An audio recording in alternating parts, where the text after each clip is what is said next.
पहाड़ों की छांव में बसा पुराना हवेली जैसा घर, जिसे गांव वाले भूतियां कहते थे, उसमें रहने का फैसला करना रावत परिवार के लिए कोई मजाक नहीं था। आर्थिक तंगी ने उन्हें इस अनिश्चित कदम की ओर धकेला था। पिताजी श्री अरुण रावत, एक इतिहासकार, इस मौके को पुराने हवेली के रहस्यों को सुलझाने के अवसर के तौर पर देखते थे।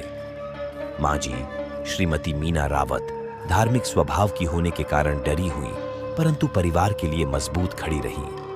उनकी दो बेटियां अनीता और पूजा जिज्ञासा और थोड़े डर के मिश्रण से उत्साहित थीं।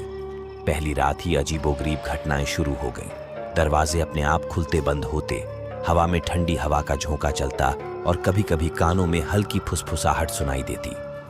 अनीता और पूजा डरकर एक ही कमरे में सोने लगी। एक रात पूजा ने नींद में देखा कि एक सफेद साड़ी पहने महिला खिड़की के पास खड़ी है।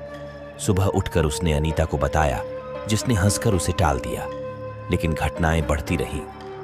एक दिन अरुण जी अपनी किताबों में खोए हुए थे, जब अचानक किताबें हवा में उड़ने लगीं।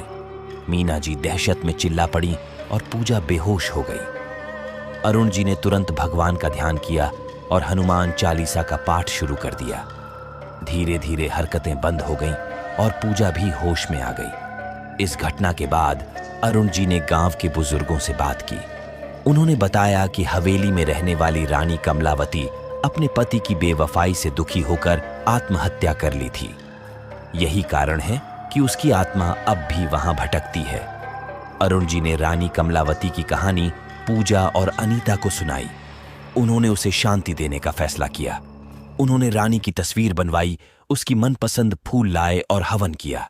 साथ ही गांव के लोगों को इकट्ठा करके भजन कीर्तन का आयोजन किया।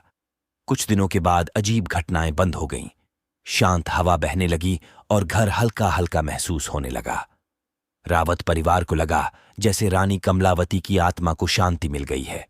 उन्हें भले ही डर लगा था, परंतु उन्होंने साहस दिखाकर एक आत्मा को मुक्ति दिलाई और खुद भी एक अनोखा अनुभव प्राप्त किया।